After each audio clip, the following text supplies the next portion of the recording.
Welcome, everyone, to today's episode. I'm JJ Flizanes, your host and producer. Thank you for downloading today's episode. Today is a live coaching call with one of our Inner Circle members, Nikki. Nikki is in Germany, and she applied to do this before I started the Inner Circle membership over a year ago.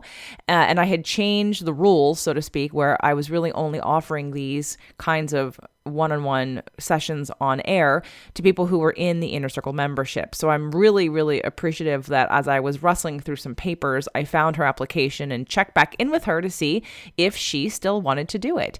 So today's show, while it is about getting more out of relationships, and Nikki wants to talk about manifesting a partner and the right partner for her, as I was editing today's show, I realized that this really can really apply to all people in relationship currently. How do I get more out of my relationship? Because as we know, as we change, so do other people around us. The best thing we can ever do for anybody else is to make us the best we can be. And then we attract better from those who are currently around us. And then we attract more people who are in a higher frequency. So today's episode would be the first of 3 if I was to do this as a true series of coaching sessions, because I want Nikki to do some of the deeper work on looking at core wounds. So she did not do that prior to this because I didn't know what we were going to be talking about necessarily, because there were lots of different topics that we could have discussed on today's coaching.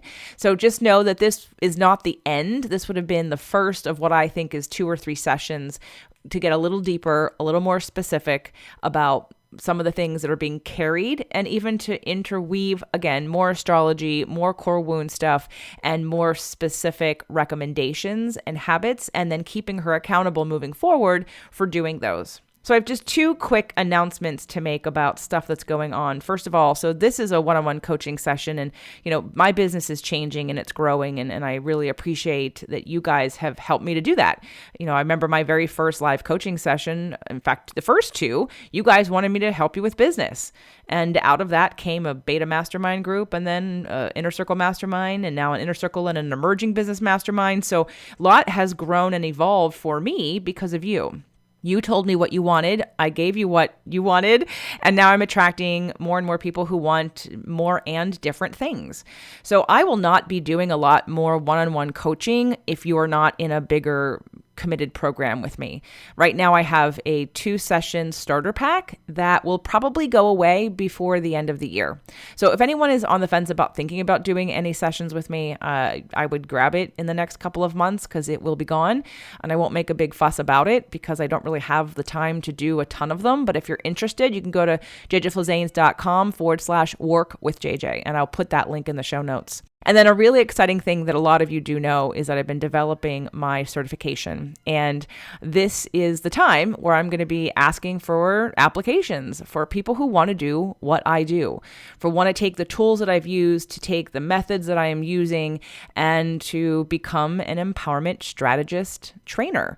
Right now, I'm only looking for about 5 or 6 people that I can work with in a small group in a beta test for the next, let's say, 6 or 7 months to sort of work out the kinks.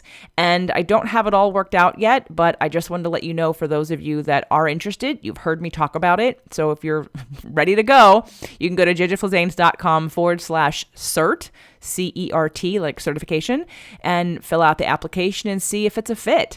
Again, I'm looking for about 5 or 6 people to work with between April and October to really fine tune this process. It's going to be a working process. So if you want to do what I do, you want to use these tools, you want to become a trainer, you want to do it in this way, this would be the time to get involved now, at least if you're really interested, so you can help me design this program. And while it is a beta, it won't be a next to nothing beta. There'll be a lot of time spent with me and with a small group in using the tools on yourself and then coaching each other and then working through the process. So if that's of interest to you, I'll talk more about that in the weeks to come. I will cut off the date to April 1st. That's when I want to start working with these 5 or 6 people.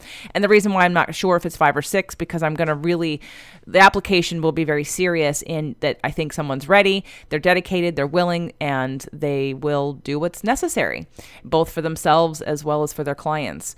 So that's jjflizanes.com/ cert, CERT.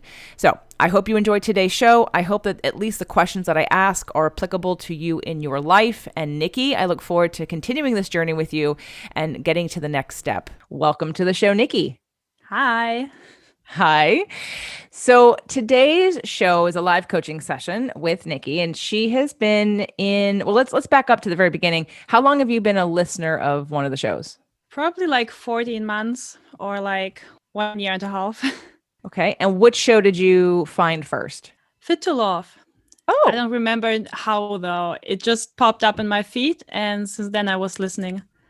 and so is it still Fit to Love that you listen to, or did you move over to Spirit, Purpose, and Energy? No, it's mostly Fit to Love.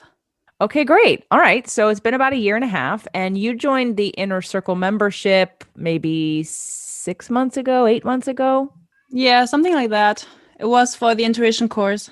Ah, right, because you got a bonus to be in the group.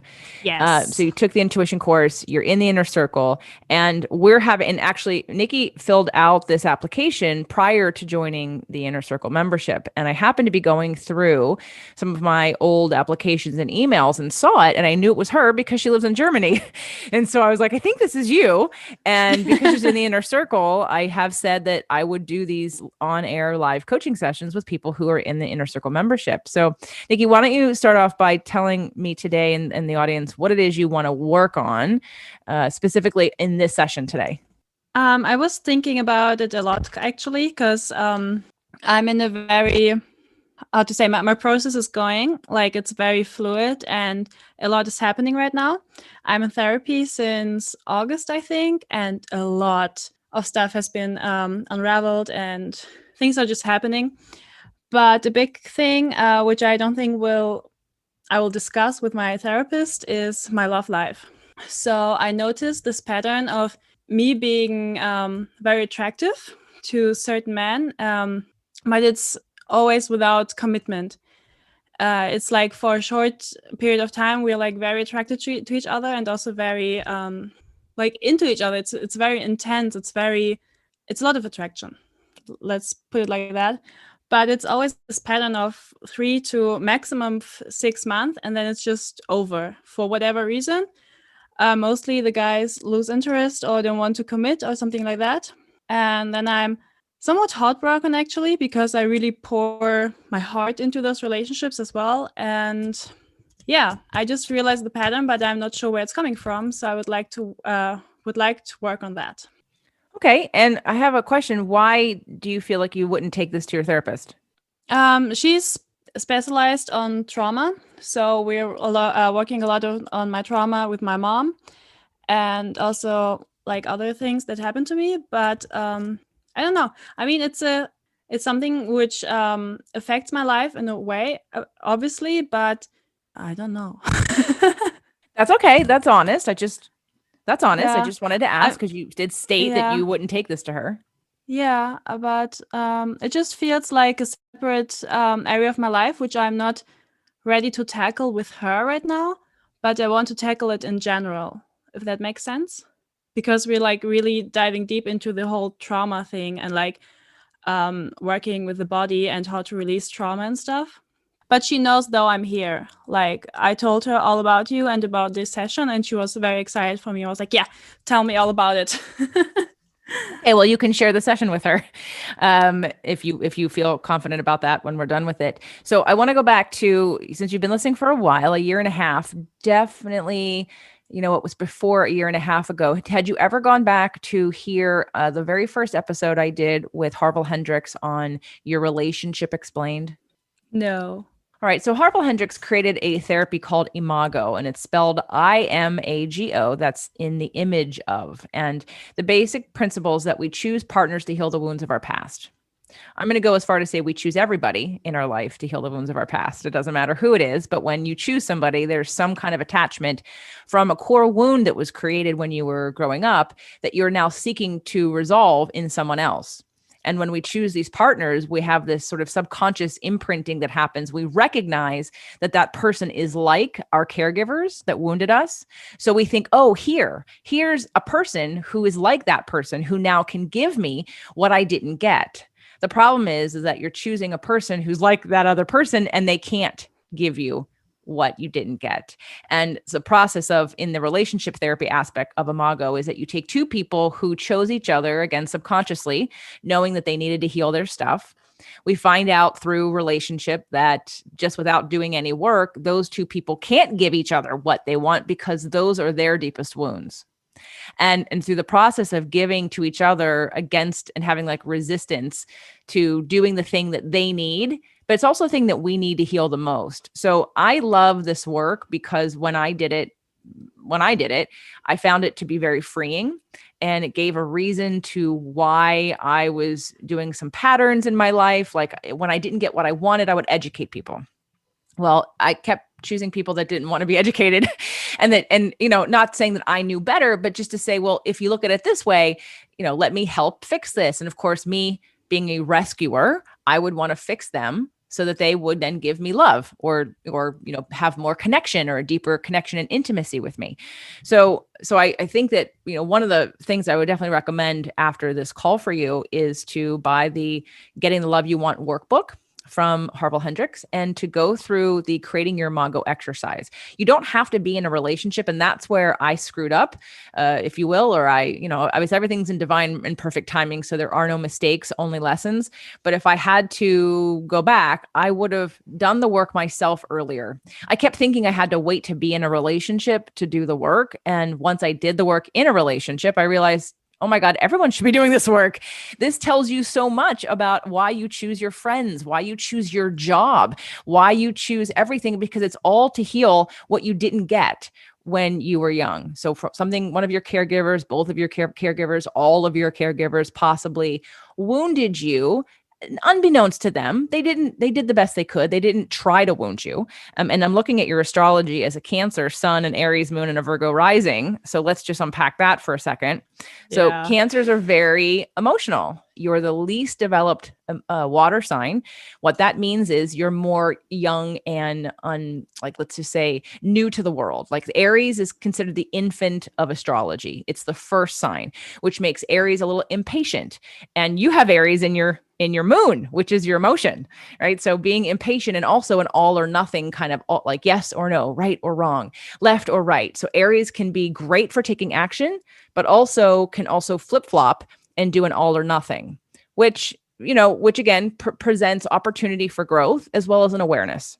Your Cancer is the fourth sign. It's the very first water sign, and Cancers feel so deeply and they have a desire to nurture and be nurtured. And a lot of times I find that many Cancers give love because they think if they give it, then they'll receive it. And there's this unspoken agreement that gets made that if I do all these things for you, well, obviously you're going to do all these things for me, right? But again, it's operating from the place of that everybody thinks the same way, acts the same way, believes the same way, feels the same way. So Cancers often get caught in a victim mentality of being victimized by everybody, pretty much. In astrology, quickly, for those of you that haven't heard the story, and I do have an astrology course, there are 3 sections of the line. I don't believe it's a wheel. Yes, the calendar is a wheel, but in astrology, Aries is the first, Pisces is the last. It's an evolution. And when you start at the beginning and you see it in sections, so fire, earth, air, and water repeat itself 3 times. We have first stage, second stage, and third stage. And just like a snowball, every sign gets more and more complex and takes everyone's good and bad traits with them. So Aries is the cleanest, but also the least patient and has the least, let's say, layers to process, especially emotionally. And Pisces has everybody's good stuff and bad stuff. So that's why half the time, water signs can get easily depressed and sunk into their emotions and get swept up because they're bombarded with not knowing how to handle all the feelings that are happening to them. So what I used to joke about is that as a Pisces, that's how somebody got me into astrology. Actually, somebody said to me, "What's your sign?" This is 30 years ago, maybe not 30, maybe 25 years ago. And she said, she was a trainer at the gym I was working at. And she said, "What's your sign?" Very confidently. And I said, "Pisces." And she said, "Oh, you're the doormat of the signs. You're the toilet bowl." And I was like, "What?" And I immediately said, "Well, what are you?" And she said, "I'm an Aries. We're the leaders." And I was like, man, I'm going to go learn about astrology because there's something off about this. And that was kind of what, like, so that was, yes, Aries can be leaders, but at the same time, Aries can be arrogant. Aries can be impatient. Aries can be black or white and get stuck in all or nothing. So there's positive and negative to all signs. There's no good or bad. It's just knowing it can empower you to understand yourself better so you know what to do, like when to nurture yourself. So as a Cancer, let me ask you, do you search for others to nurture you, or do you nurture you? I'm trying to nurture myself, but it's been a process. So it doesn't come natural to me, but I had to learn it, and I still have to learn it. And I really have to focus on it to not just run to my roomies and be like, so this happened, please give me love. Yeah. And and obviously you're taking all the right steps. You're in therapy and you're in the inner circle. You're doing the work. I know that you've asked me for certain worksheets and things so that you can be doing stuff on your own. So I know that you're in action, and I feel that you really want it, and I know you're committed to it. So you are taking care of yourself. So it would be looking at the next ways in which, and again, this session would be great with a follow-up after you do the Imago work, because I would really love you to have that moment. And it takes about, I would say, a half an hour to an hour for you to go through the worksheet of creating your own Imago, because what you start to see is patterns. So without doing it, without knowing anything about it, and I did do 2 sessions with Harville and Helen about this work. So I would definitely recommend that you go back and find those. The first one was called Your Relationship Explained. It's about an hour and 18 minutes. It's worth listening to several times. It has so many nuggets of wisdom and greatness in it. And then the second was something about Doug. It was me and Doug and Helen and Harville. And it was right after we got back from the weekend. But I will make sure that I send it to you because I'm having a hard time remembering what that title was called. And then we had a third one called Safe Conversations. But it's the first 2 that I want you to focus on. To listen to, and then go and do the creating your Imago exercise. So without doing it, without knowing anything about it, what would you say is the one thing that you felt you did not get growing up that you desperately wanted? Safety. Yeah, I think it's safety and acceptance, maybe. Great. Okay. So safety and acceptance. So what would that look like for you to have safety and acceptance now? Oh, that's a tough one, JJ. I didn't expect that. Well, Well, no, in order I'm joking. I did expect that. Did you? Okay, good. Yeah. I mean, not that question, but questions I have to think about. I don't know, probably me accepting myself and not looking for that and for safety outside of myself. I mean, I know that by intellect and by logic. I mean, I've done enough work to know that, but it doesn't feel right. So the question would be, how can I actually feel safe and accept it? Yes. And well, let me back up a second. What are your love languages?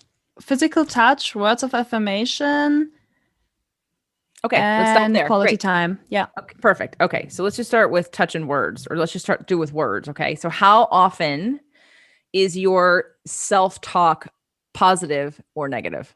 Like, which one is dominant? I'd say actually the positive is more dominant, just because I try to really focus on it. So whenever I look in the mirror, I'll be like, yeah, looking good. And also, I have a daily practice of just putting my hands on my heart and telling myself that I'm safe, that I'm loved, that I'm awesome, and so on. Beautiful. Excellent. Okay, cool. All right. So now we have that we're consciously aware that you're doing practices to strengthen your love of yourself and the words of affirmation towards yourself. Yes. Okay. So now what have you been noticing any manifestations in your life that contradict that? You mean where I don't feel safe for whatever reason or don't feel accepted? Yes, and possibly like other people not doing that for you, or choosing the wrong people, or are there any manifestations of relationship or things happening that are the opposite of that? Well, the last relationship, I think I might have like dropped something about it in the circle, but I'm not too sure. It was really fast. It was really beautiful. We were on the same path, both wounded, but kind of doing the work more or less. Me probably more than him. And then he just ran away. So it feels like I opened myself. I let myself feel. I let myself yeah, I just opened up about many things and like all that stuff. And well, I mean, I've been disappointed again. Like he just ran. Maybe I mean, it feels like the whole belief system of me being too much to handle, of me not being good enough, of me not being able to be loved, like all these things were just reinforced. And this happened like late November. Okay, I wanted you to repeat those three beliefs that you just had. That you are too much. What else did you just say? Not good enough, Not good enough. Okay, what else? and that it's impossible to love me. Okay. All right, possible to love me. All right. So here are three words of not affirmation, beliefs that you have about yourself. That, by the way, and I want to make this clear to everyone who's listening and to you also, Nikki.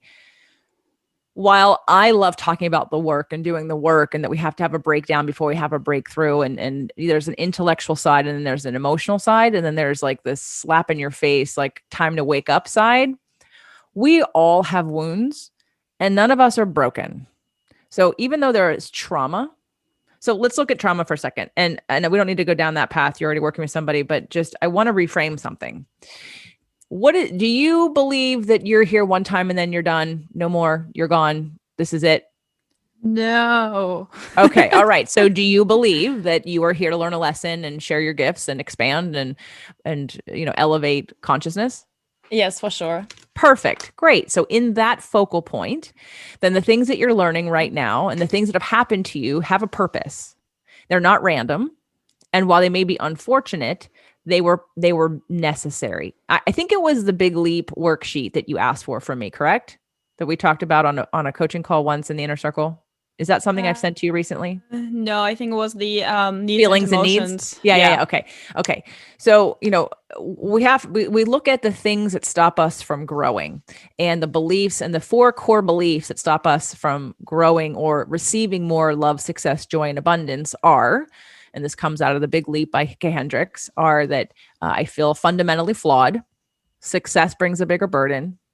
The crime of outshining, so you don't want to outshine somebody else, and disloyalty and abandonment. So success or opening yourself up or being who you are would mean people will reject you. People who you know and love will leave you. So those are the four core beliefs that keep us in the place that we're in. And you just said that and I know because I feel and have felt the same way, that you're too much to handle, that you're not good enough, and that it's impossible to love you. And also another one I just want to add is that it's not worth it to do the work with me. Like that's a very big belief that came up as well. Just sorry for interrupting. No. It's your coaching session, honey. Don't worry. All right. So we Okay. have these four beliefs. I'm too much. I'm not good enough. It's impossible to love me. And it's not worth it to do the work with me. All right. So let's talk about your relationship to law of attraction. What's your relationship to understanding law of attraction in a couple sentences? I mean, I do believe in the law of attraction somewhat. I do believe that my vibe attracts what, like the outside world. But I also think that it's not that much about the actual thing that I want to attract. But I think you always say it's about the feeling, to focus on the feeling. So it will be more of it, if that makes sense. So yeah, I'm trying not to focus on like manifesting money or abundance or whatever, but it's just to feel financially secure, whatever that might look like. Yeah, and also think that I have many limiting beliefs though that are blocking like this kind of abundance, but also love and like all those things. But I'm not sure if it's not too deep rooted inside of me, that I can like reprogram it with affirmations or something. Like I feel like it's some deeper work. Yeah. So it's a little bit of both. There is a need for some redirection in the brain and new neural pathways, but you can get there by, again, taking action and making choices based on the pivoting from these beliefs. So do you really believe that you're too much? No. Okay, so we have to stop saying that. And when you say that, see, what happened is you gave the power away. You made that this guy ran away from you your fault. Versus I asked you about the law of attraction is because at every stage of growth, we attract like-minded vibrations. But as you keep growing, those vibrations, those people go away. If they're not on the same path and they don't move with you, then all of a sudden that's one of the things, especially as a 4, I have 3 Sages and an Aries with my Pisces, right? So there's a lot of fire, and I'm highly committed, and I'm highly curious, and I want to learn, and I'm very passionate. And so throughout my life, as I continue to grow and grow and grow, like things shifted around me, people shifted around me. And I kept thinking, well, it must be me. I'm the common denominator. And I'm not saying that it isn't me. It is me, but it isn't necessarily a bad thing because I keep growing and not everybody around me wants to do what I'm doing. So while, as Abraham says, there's not that many people on the leading edge, I still want to choose people who are on the leading edge. I want to only have conversations with people. I want to work with people who are willing to take responsibility for every single thing they attract and not blame or be victims. And when you make those kinds of choices, and you can see when you get back the opposite of that, then you can see where you're being that, and where in your life that is a mirror for you to say, oh, in this situation I was a little bit desperate. In this situation I didn't believe in myself. In this situation I allowed myself to allow in things that I normally wouldn't, and not beating yourself up, but moving through that into the next stage of saying, okay, so I learned that lesson. Contrast helps us to be clear and clarify what we do want. So I know you don't believe you're too much, because if you did, you wouldn't be trying. I know that you're whole as you are. I know you're special in who you are and that you have lots of gifts to give to this world. I know that you want an amazing relationship and nothing less. So what is the challenge for you at this point is to be more, in business, there's something called a pre-qualification. So, and it's like really in my head right now, this red hot moment, like pre-qualify. I'm going to say the same in this relationship. And that's, we can say you have to have better boundaries. We have to be clear about what we're willing to put up with and look at the red flags in front of us, which is why when I do the Imago work with people, either individually or I'm getting ready to in the future, do it in a group, it's because I want you to claim and know what your core wounds are, because they follow you everywhere. They follow you in business. They follow you in relationships, all relationships, friendships, sibling relationships, spouse and dating. Your core wounds follow you until you address them and you give yourself that which you want from others. And so in the situation with the people that you keep attracting, I think it's well, I'm not going to put words in your mouth. I'm going to ask you. So let's go to the next one, because I want you to take these 4 beliefs and I want you to work with them and I want you to affirm them. I want you not only to affirm, I am not too much. I am perfect the way that I am. I am full of love. I want you to affirm all the things about you that are great, that you love about yourself, that you deeply know, that you don't want to admit to out loud because maybe you think someone will judge you. They'll criticize you for thinking you're arrogant or that you like yourself too much or any of those things. Because most of the time, when people play small, it's because you don't want to be criticized by somebody else. So we play small, we play dumb, we play less than what we are, but then we suffer. And then we blame everybody else who doesn't get us. So in order to step into and to claim that, because I see a great relationship for you, but you have to step up first and believe it and be it and emanate it and not wait for someone else to agree with you. That is the work, is knowing who you are and being okay with the ones that don't fit, the ones that aren't right, because you don't want to waste your time with someone who doesn't want to do the work with you. I was in that situation, and I was committed for forever, but I decided to say, I have a whole life ahead of me and I deserve to have somebody who wants to do the work with me. And now I do. And he is committed to doing the work, and it's a completely different situation. Now I needed person A to get me to person B. I needed the contrast of person A to get me to person B, because I wouldn't be the person I am without the contrast that I had. So for you, I want you to take these. So let's go to the next one. Do you really believe you're not good enough? No, I know I am good enough. Okay. Next one. Are you impossible to love? No, I'm endlessly loved. No, I don't want. That sounds so stupid. No. Okay, but here's where people go awry here. You're trying. I don't want you to affirm it when you don't believe it. I want you to find how you can believe it. Remember the episode I did recently called "How Can I?" Mm-hmm. I want you to take the same principles. How can I love myself more? How can I acknowledge the things that I do well? What reasons do you think that you're impossible to love? Tell me. I'm loud. I'm obnoxious, you say in English, I think. I've been called that, even though that's not my first language. I'm impatient. I'm overly sensitive. I'm annoying. I'm like a child. So many reasons. Okay, great. I have loud, obnoxious, impatient, sensitive, and like a child. Yeah. Okay, loud. You are passionate and excited. Obnoxious. You are boisterous and full of life. You are impatient. You want what you want and you're clear and you're focused. You're sensitive, you have deep feelings, and feelings are about life, and they're never going to be all good or all bad. It's going to ebb and flow, and you embrace your emotions, which so many people run from and use many kinds of addictions, from control addictions, being a victim and blaming others, using substance abuse, whether it be alcohol or drugs, watching too much television, being a workaholic and never taking time off, never sitting still. There are so many ways that we deny our own feelings. When you have your feelings, embrace them. They are there to guide you. You don't sit in them or get drowned by them, but you embrace them and say, I cried this morning. And I showed my group that I was crying because I was sad. And I'm like, guys, this is business. This is life. And this is growth. And you're not going to grow without these growing pains. But when you embrace that that's part of the journey, you do it.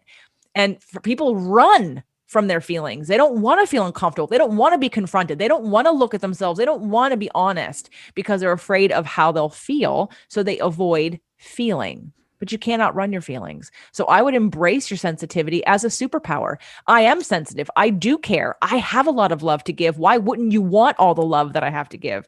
And then sometimes you act like a child. Okay, so you can say, but at the same time, so what does that mean, acting like a child? Like, you tell me what that means. So I used to be really bad at accepting boundaries and also like being empathetic enough when someone doesn't want to be teased or doesn't want to be annoyed. I can be really annoying if I'm like bored or something. I also have ADHD that doesn't help. So I literally can be sometimes like a 5-year-old just, I don't know, asking 17 times why just to annoy someone. Okay, so that's something you can say. I'm not going to spin that one positive. I'm just going to say all I'm going to say is, if you're aware of that, then know that why, ask yourself, well, why do I do that? Why do you do that? Attention seeking. Okay, so if you know that you're trying to get attention, how about leave everybody else alone and give yourself attention, or ask for what you want? Hey, like this morning, I rolled over and I said to Doug, "Can you please hold me?" And I said, "Okay, I'm going to turn over now. Can you hold me this way?" And I used to do that before, and I usually can ask for what I want.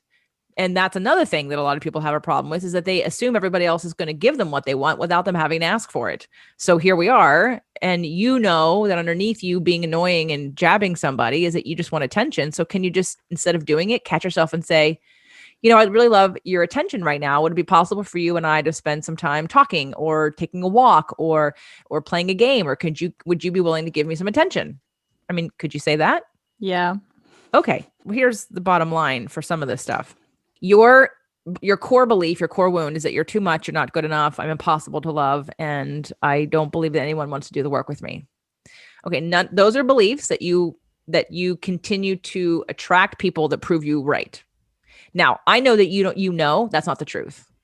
I know without a shadow of a doubt that's not the truth.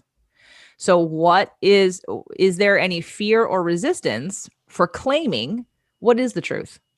I don't know, maybe just the fact that it's happening again and again. Like, I don't know how to explain it, but so with that guy and with the boyfriend I had before, when I was in my semester abroad and started listening to you, it's been both like, okay, I've done so much work. Like, this is finally happening to me. Like, I've done enough work to actually deserve this person in my life. And they both, they didn't tell me they don't want to do the work. It's been the opposite. Like, it seemed like we will grow together and everything, and then it just fell apart. So it really felt like just all the stuff I worked on just came back at me and was like, yeah, you really thought you're better? Well, here we are again. So let me ask you, why is it your fault and not theirs? And I'm not trying to blame them and take it off of you, but why is it about you and not about what they could handle? Well, even if it's about them and what they could handle, they couldn't handle me because I'm too much. Like, however I put it, it's always about me, not either being too much or not worth it to actually like work there and heal through it. So I'm hearing a deep need for just love and connection, deep need for love and connection. And I'm sure you've probably heard Abraham say that we're all looking for love in all the wrong places. What are you doing to pre-qualify these guys? Do you have a list of the things that you want in a partner? Do you know what the attributes would be of somebody? You know, I did this exercise with my very first coach that I had 20 years ago. And it was about friends because again, I was going through the growing pains of continuing to grow and grow and grow and learn and learn and learn and do and do and do and question. And the people around me, they didn't want to question themselves. They wanted to stay, victim to all their shit. And I didn't want to be in that situation anymore, but I also wanted a friend. I wanted the intimacy. I wanted to have connection with people. I didn't want to not be connected. And that's been a theme for a while that I've worked through and continue to refine and manifest. But at the same time, when she said to me, well, who do you want to be friends with? What are their qualities? And when I started listening to who they were empowered. They were curious. They were action takers. They were people who were aware of their feelings and took responsibility. They were goal driven, but not, obsessed. They had balance in their life. Like all the things that I listed, when I looked back at everyone who was my quote unquote friend, none of them had that. And then when I looked at the people in my life who did have that, I at the time wasn't quote unquote attracted to them. Like I didn't know because I was just manifesting by default. I would have people come up to me and say, "Oh my God, I want to just be like you. I want to be like you." And so I thought, "Oh, well, that's good. Okay, cool. Like you can be my friend. You want to be like me. That's awesome." But then inevitably, it always backfired. At the end of any of those relationships, if you're telling me you want to be like me, and okay, great, then here's what I do. And here's what we're going to do for you. And at some point, I would push too far and push too hard. And they would say, I'm not your sister. I'm not, you push me too hard. I don't want to do that. I can't do what you do. And the relationship would end. And so I'd have to say, well, all right, how did I attract this? Well, I attracted it by default because I didn't say in the beginning the kind of person that I wanted to, I didn't look at their attributes and decide if we were in alignment. I just took whoever was, hanging on me at the time because I didn't know any better. So once I knew better, then I did better. And the same thing in relationship. When you look at what's the quality of someone who you want to be in partnership with. So tell me now, what are the qualities? What are the things? Give me 3 things that the partner that you're going to be with has to have. It's a deal breaker if they don't have these 3 things. They're musts. Compassionate, loving, and I don't know, is caring the same as compassionate in English? Because it's different in German. Well, compassionate and loving could kind of be the same thing. So why don't would patient be one of them? Maybe. Well, compassionate could be patient, right? If someone has compassion for you, they have the wherewithal in the moment to take a stance and feel into where you're coming from. And so to me, compassionate could also be patient. Yeah, like empathetic as well. Is that also an attribute? Yeah. Compassionate, patient, empathetic. Yeah. Okay, so compassionate it is then. So yeah, maybe then full of joy and full of life. I don't know how to say it, but be just happy in general and a happy person. Okay, perfect. All right, so we have that you need to show compassion. They need to be loving. Let's define loving a little bit more specifically. How would they show being loving to you? By trying to understand me and my traumas and learning my love language, but also receiving love from me by me understanding their trauma and their love language and so on. Okay, so they're in this loving component. I'm hearing that they need to have a certain amount of consciousness, awareness, and also for them to be conscious about their patterns and about the work, if you will, the psychology, of behavior, of relationships. They have to sort of be interested in and curious, if you will. Would that be accurate? Yes. Okay, so let's make it compassionate, which is going to encompass patient and loving. Let's make it curious and conscious. I'm putting that on line 2. It's really 2 separate things.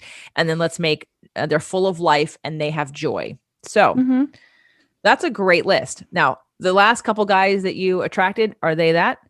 Yeah, at least that's what I thought. Okay. Until they weren't.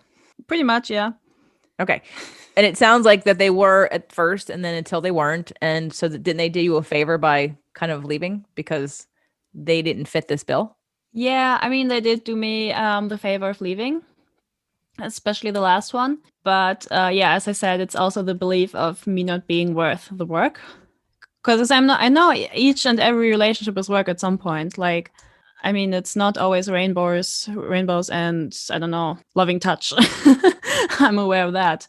Absolutely. Absolutely. And it usually there's a honeymoon phase and the first, couple months or a year is great and grand and everything, like you get all the love languages and then sort of the dust settles and then, all the things emerge.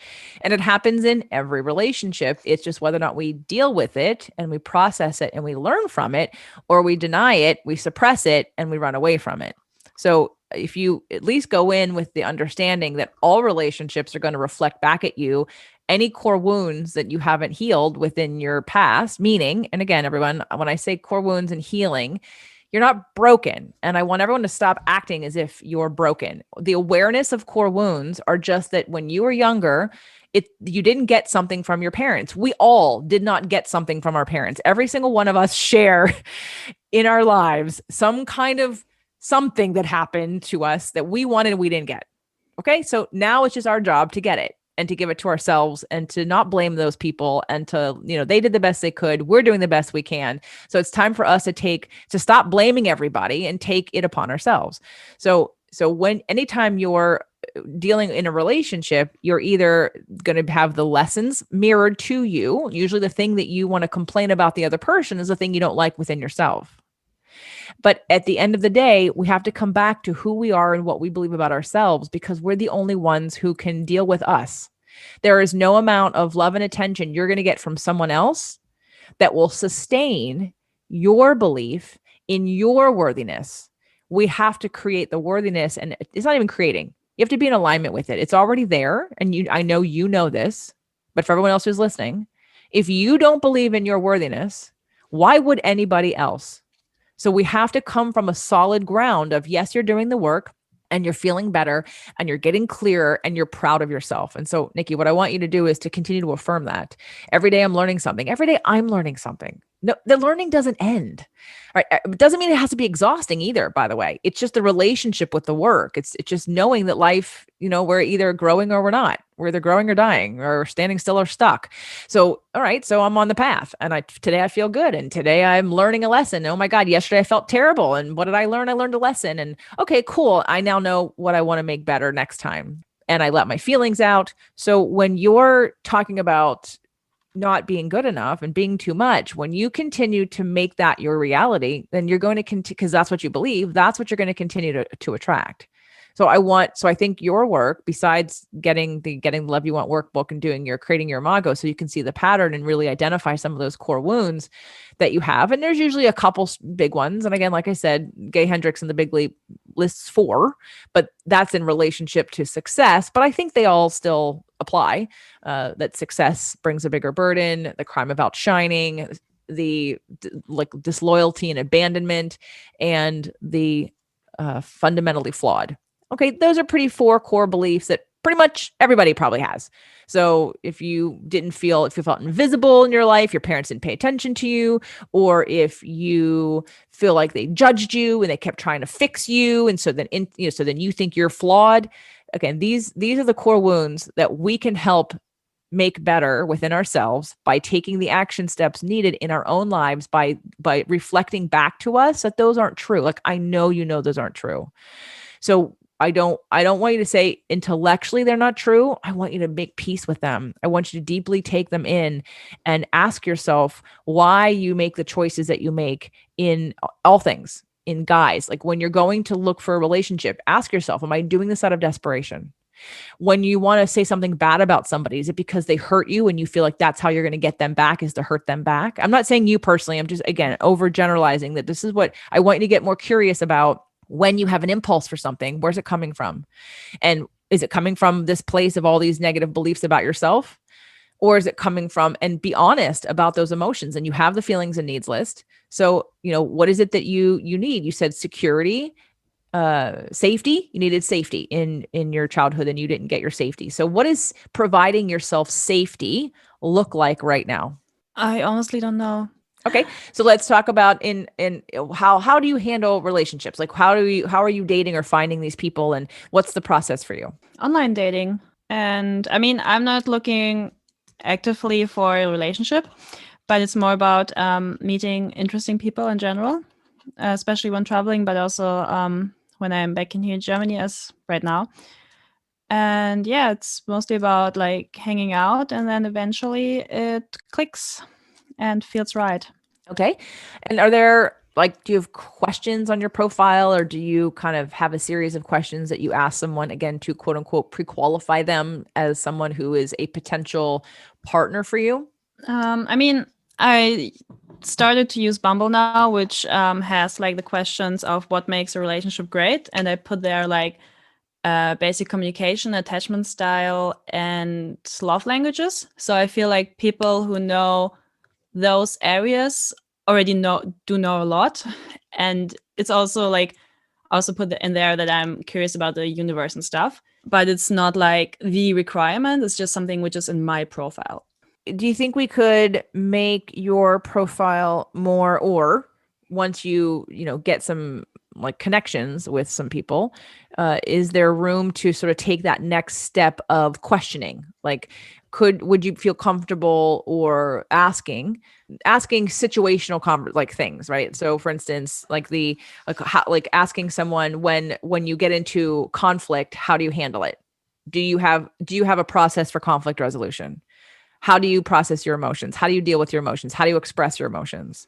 These questions for me would have uncovered stuff a long time ago that I kind of assumed. And again, I know you make an ass out of you and me.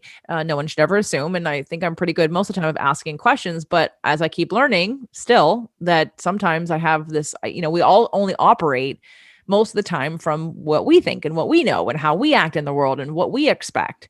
And sometimes we think it's not even necessary to check in with someone else because, well, of course you believe this the same way. Like in my past relationship, I thought, well, when you get married, you if something is going wrong, you fix it. End of story. Like, you just commit it for the rest of your life. You fix it. You go to therapy. You talk about it. You find the tools. To me, it didn't compute that someone could not say no to that or not want to do it or give up or walk away. It didn't compute for me, which is, so I was like, I just had to learn how to wrap my head around how someone else has a very, very different relationship with the idea of commitment and the level of happiness someone like decides that they want for themselves, and how much responsibility they either take or blame on other people in that process. So for you, there might be a need moving forward. Like, so there's a couple things going on. Let's kind of go back to the beginning here. Number one, I want you to do that Imago, creating your Imago exercise in the workbook. And it's about 6 pages. And what you'll end up with is why you keep choosing and the common thread between the people you keep choosing and why, and what you're trying to heal. And you'll identify that throughout the process. But more importantly, you'll get to pick out the core wounds, the things that your deepest childhood things that didn't happen for you. And that list, I promise, shows up in every aspect of your life if it's unhealed or unexamined. So that's an important thing for you to know and sort of reflect on. It might be a huge game changer for you. I'd love to see you let go of an identification of that you've had trauma and somehow you're broken. You've had trauma and you're excelling. So, right, so this whole idea that I'm too much, I'm not good enough, I want you to work with those. Then when you hear them come up, I want you to stop in your tracks, put your hands up and say, stop. I am perfect the way that I am. I am whole. I have all the best desires and intentions. I want to be happy. I want to give to others. I want to be given to. I want to have a happy life. What's not good enough about that?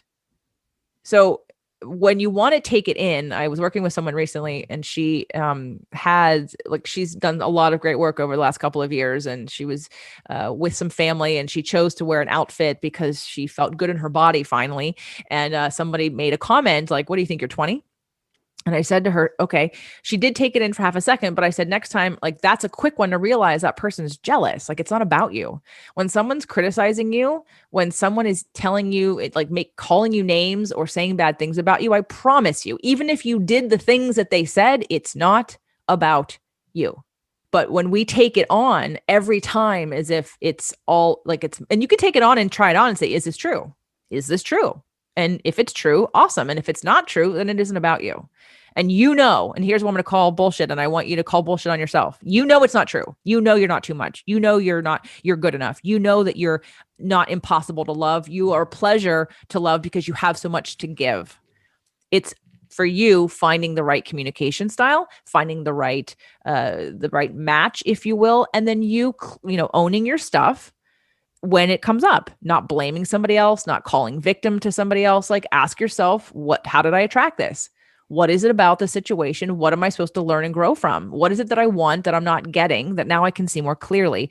And in the not wanting to do the work, I tried at the beginning. I thought too, I was like, hey, let's do the work. And I did all these contracts and stuff that you would think would have set the tone for let's do the work, but it's not an end all. So all you can do is commit to hopefully asking that if someone's open to working on their relationship. I would invite you to, in future conversations with guys or any relationship, just have that, like, how do you, again, the things I just said, how do you handle contrast? How do you handle conflict?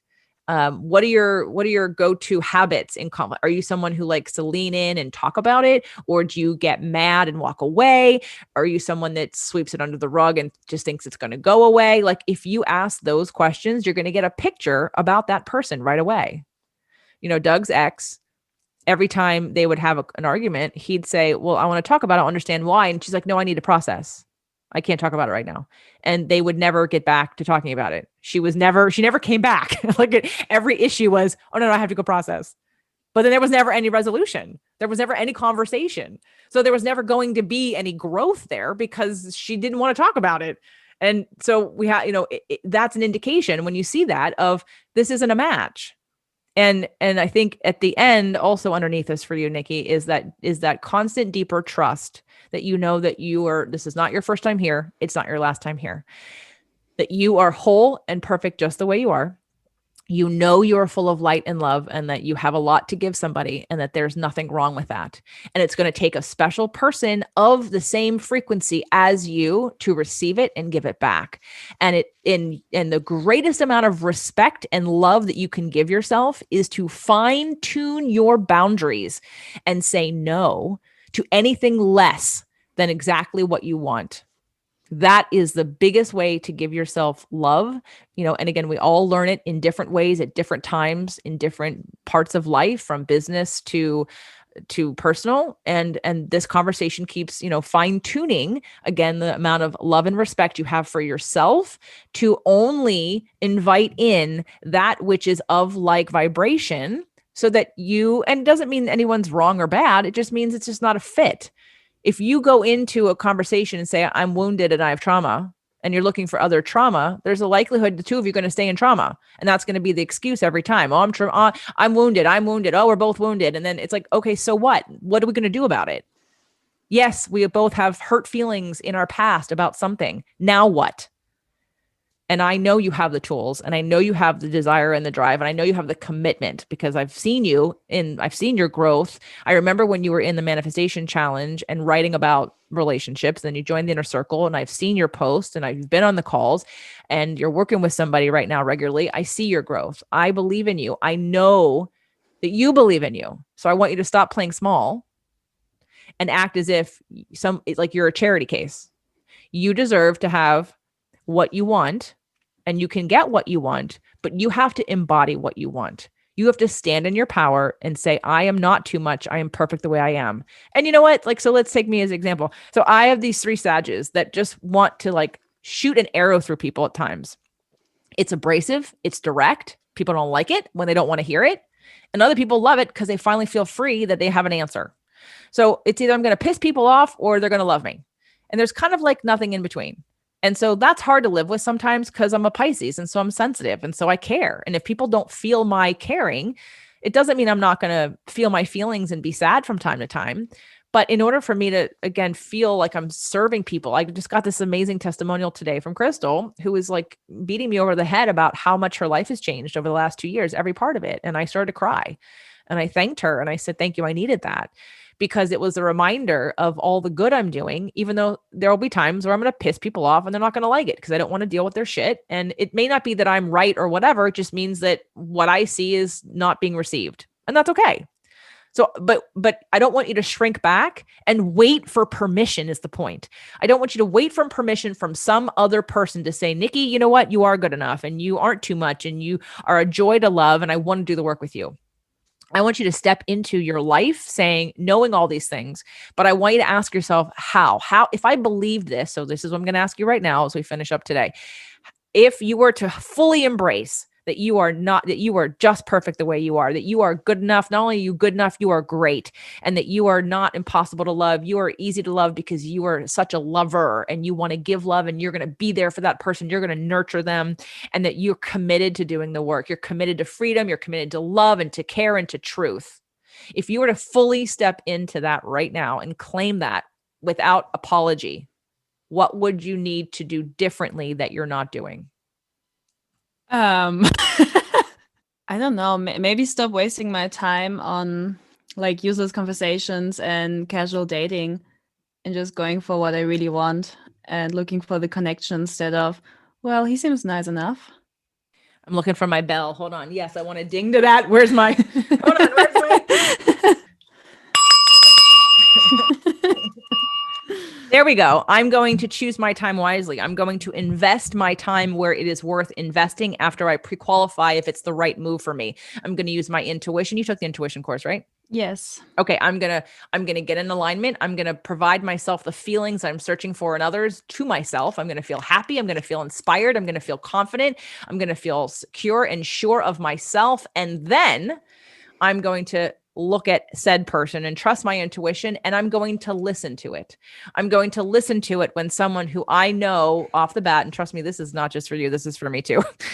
This is for me too. When I see people in a way they don't see themselves, and I know they don't see themselves this way, and it always ends up that I'm with egg on my face because I believe in them more than they believe in them. And then there you go. So I want you to do what you know you need to do, which is to be in your fullest and attract those people. And when they come to you, and then you pre-qualify, you got to, and there's got to be another word for this, but it's so appropriate in business and in is to pre-qualify people, is to see, are they someone who can hear? Are they ready to hear? Are they ready to do the work? And again, here's a great thing. Maybe you pre-qualify them differently and you do all these things and the relationship still ends, rather than looking at it as, oh, here we go again. Can't you see, well, how did I grow in this? I'm that much closer. When I met my ex-husband for the first time or second time, and we had an amazing conversation and talked about astrology and all kind of metaphysical things. He was actually dating somebody at the time and didn't break up with her. And so, I didn't ever think it was going to be him. And so I kind of let go of that. But what I did was I leveraged, and I know you know how to do this, I milked the good stuff. I leveraged the feeling that I got that, oh my God, there's somebody out there who wants to have these conversations with me. Oh my God, that's amazing. I'm so happy. I didn't attach myself to him, and I really didn't. I did not think it was going to be him. I just attached myself to the feeling of hopeful that there's somebody out there that is going to, so you're like that much closer, right? You're like that much closer and that much closer. So each time you're going to get a little better, a little better, and a little better. So if we cannot make it an all or nothing, here's where your Aries wants to make it all or nothing. Oh, well, it didn't work out. I'm bad. Okay. No, you grew, you learned something and you refined, and you're going to keep refining. Even when you get married, you're going to keep refining, because you're going to refine how to be with that person. You're going to refine if you get married. If you're going to refine, if you have children, like it's all a refinement process. It's not an end all be all. It's not an all or nothing. And so when your Aries moon wants to kick you in the pants and just wants to sweep it into generalizations, just say, oh, there I go again. There I go again, trying to make it a simple, like yes or no, black or white. He's wrong. I'm not good enough. He's right. Whatever. No. So I want you to work on taming that Aries moon into a little softer balance of it's not the infant crying because they're not getting their way. All right. Just soothe that part of you and say, it's not that simple. It's not all or nothing. And then if you need to feel your feelings, do that because it's important. Let it go. Nurture yourself in the way that you want to be nurtured. You can ask someone to help you. I mean, like I said this morning, I asked Doug if he'd hold me. You can ask someone to help you. But ultimately, what could you do for yourself to give that to you? So I think you have all of the right tools to do this. I'm going to call you out on the cop out of making it about some broken piece of you that isn't good enough, because I know you know that's not true. So I'm challenging you, Nikki, to step into your greatness, to step into who you really are, and to not play smaller because you think people can't handle it. I want you to, because ultimately, if you have a relationship that you decide you want to get married or be with somebody forever, you want that person to be the right person for you, and the right person who's going to be on the journey with you. It's going to do the work. That's going to, even when times get tough, isn't going to bolt. And you have to test people to get that. You're not going to just get it like off the line and be like, yep, that was the person. Like without it, like your life is going to test you, and your relationship is going to test both of you to see what you're made of. And sometimes it'll work out and sometimes it won't. But ultimately, you know what the key to life is. It's that you need to give to yourself that which you seek in others. So I think you're doing great. Do you have any questions about what I just said? I mean, how does that feel for you? It feels really encouraging yet hard. Like I really needed that pep talk and like this, you're on the right way. That's really, really cool. And I love it. It's really great. But I don't know, like dating is so hard, especially during COVID and like pre-qualifying and everything. I see how it's necessary, but I also see how it will take work, I guess, which is good because that's what I'm here for. So yeah, I'm good. I'm good. Thank you so much. You're welcome. I don't want to leave you hanging there, because again, when you said, when with relationships, it's hard. Okay. Again, that's a belief that you've just decided that it has to be hard. It's not that it's hard. It's just a process. And again, what is it that you want from a relationship emotionally that we can give you now, so that, again, that the essence of this is when you get whatever you want in a relationship, if you can give it to yourself, you don't need the relationship. And that's when you manifest the right one, because you're not looking for it in someone else. So what are the things you need or want from a relationship right now? Yeah, but like that's what I thought before I met the last guy. I was so happy. I was so content. I was so in my own essence. I was great. Then I met this guy. It was awesome. And then boom, it hit me all again. Okay. It's part of the process. The waves come up, they come down, they crash, surfers go up on a wave, they come down. It repeats all the time. Okay. But can we make one more point about this guy, this last relationship?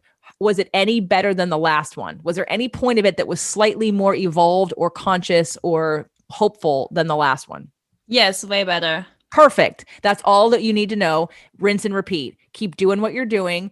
And the next time, hopefully it may be the next one, but it may not be. It may be 3 from now, but you go in aware of that. So if it does end up that it's not the right match, you feel good about what you learned, so you can clarify even more so that you can get better for the next one. So I think that's perfect. And I would encourage you to, again, besides all the things I've already suggested, embrace who you are. Don't play small. Stop playing small and go back to the things that you did before that last relationship of getting yourself to content and happy, because you have the power to do it, and you will only attract the right frequency at that level anyway. So let's go there and just allow and trust that the right and perfect person for the next phase of your relationship life will appear when you don't need them. Right? Yeah. Yeah, that makes totally sense. Especially the last one, because I noted the question before, like, how do I actually accept it? Like, how do I not harden? But it's so clear. Of course. I just needed you to say it. Thank you so, so much. You're welcome, Nikki. And for those of you that are listening, so Nikki is part of the Inner Circle membership. Nikki, can you just say a few seconds about like what your experience has been like in the Inner Circle? Oh, it's awesome. I love it. I would have never expected to be so happy about being a part of a inner circle, because it sounds kind of weird, but it's such a loving and embracing community, and it's so great to be part of the challenges and to just share what's going on and everything. I love it. Good. I'm glad. And I'm glad that you're in it, and I appreciate you. And I love the growth I've seen in you, and you're going to keep going. And, when you fall down, you may be pissed off for a couple of minutes and pout like a child, like a lot of us do. And then you're going to get up, you're going to brush yourself off, and you're going to do what works. And you're going to get back to claiming who you are. And sometimes it's going to be scary, and sometimes it's going to be painful, because again, not everyone's going to like who you really are, because it can't handle it because it shines light on them and what they're not doing. But I know you know this, and I know you believe all the things. So I'm putting you on task. I'll see you in the group. I'll probably see you in the group on Saturday, right? We have a call coming up on Saturday. So I'll see you in the group. And for anyone who is interested, you can go to jjflizanes.com/inner circle to learn more about. It's a $9.99 membership, but it is going up to $14.99 for new people starting in March 1st. Everybody who's already in gets grandfathered in at $9.99. It will never change as long as you're in. Otherwise, it does go up because I do spend a lot of time. We do a lot of things. And I would say it's pretty cheap coaching and group and everything that you get. So my goal isn't necessarily, it's not even about the money. It's about the commitment. And I again want to also, just like you, attract more people who are actually committed to their growth than they are to either penny pinching or they don't believe in themselves. So, I want people who want to be a part of a community, want to support each other, want accountability, want to work on all the different things that we're working on. So in order to do that, I'm going to raise the bar a little bit. I'm going to say, okay, I'm raising the bar. I want higher vibrating people. And that's so I can ensure this group is a high vibrating tribe, which they are and which you're a part of. So thank you, Nikki. And thank you everybody for listening. And Nikki, I'll just make sure that you have anything that I've recommended to you in an email when we're done. Okay? Yes. Thank you so much.